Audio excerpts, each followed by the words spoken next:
Hello, on est samedi, il est quasi 17h, je crois même quasi 16h36. Je vous prends assez tard parce que j'ai eu une journée assez chargée et du coup j'ai choisi de lire El Paradise. Je ne sais pas du tout de quoi ça va parler, j'ai lu un peu le résumé, on est à l'ère Edo au Japon. On va suivre un puissant shinobi qui arrive à survivre à toutes les tortures, aucun bout on arrive à lui faire parler jusqu'au moment où il va être approché par une autre bourreau qui s'appelle Sagigeri qui lui propose en fait de le relâcher à une condition, se rendre sur une île mystérieuse et en ramener l'élixir d'immortalité. Et la couverture me fait penser vraiment à un manga d'horreur. Alors comme vous voyez, c'est un tome offert, donc ça s'enlève, hein, je l'ai gardé. Je l'avais eu en achetant deux mangas, voilà, il était offert pour deux achats, donc je n'ai jamais tenté. Je me dis que c'est le moment de tenter, je sais pas combien de tomes. Le graphique est assez classique, il est classé en shonen.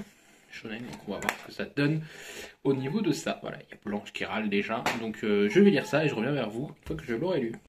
Ouais, bon bah ça y est, j'ai fini Hell's Paradise, le tome 1 de Yuji Kaku et c'est chez Kaze Shonen Up. Ils appellent ça, leur collection, c'est Shonen Up qui s'appelle.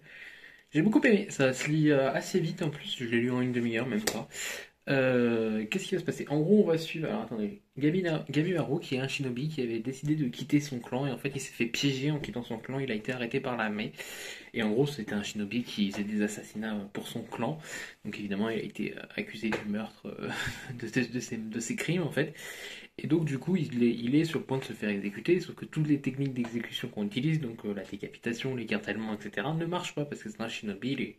Il utilise son ninjutsu, donc ses techniques de ninja, pour survivre. Oui, shinobi, c'est ninja, j'ai oublié de le préciser. Donc, il n'y arrive pas jusqu'au moment où il va y avoir Sagiri, qui est une samouraï expérimentée dans les exécutions par décapitation. Sa famille, son clan, c'est plus. Non, c'est vraiment sa famille est voilà, et a un héritage de ça. Voilà, ils sont les meilleurs pour décapiter. Et en fait, au moment où elle va être sur le point de l'exécuter, elle va lui faire une proposition du shogun. Donc le shogun, c'est un peu le chef de l'État, qui lui dit Ok, je te laisse survivre, on te libère de tous tes crimes, on te donne l'immunité, à condition que tu ailles sur une île chercher l'élixir de l'immortalité, donc ce qui pourrait rendre immortel. Donc, donc il l'accepte, elle l'amène au shogun, et au shogun, il apprend que du coup ils vont être envoyés sur cette île et qu'ils ont recruté plein de criminels qui vont envoyer sur cette île parce que toutes les expéditions qu'on a envoyées sur cette île sont revenues dans des étranges, de manière étrange, et donc du coup en fait on va rentrer dans un survival game sur une île où en gros la faune est hyper dangereuse, mais aussi les tueurs entre eux peuvent s'entretuer. Donc voilà, ils sont tous accompagnés d'un exécuteur, donc Gabimaru va être accompagné de Sagiri, celle qui devait le tuer, et voilà, ils vont.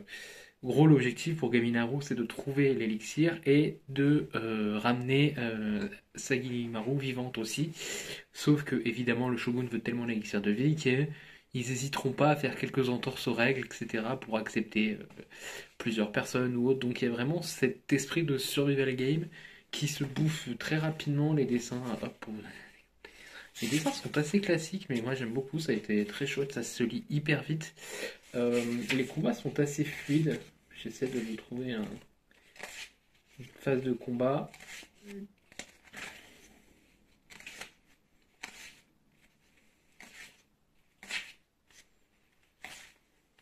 Bon, il n'y en a pas là. Après, si j'ai peur qu'il y en ait trop tard.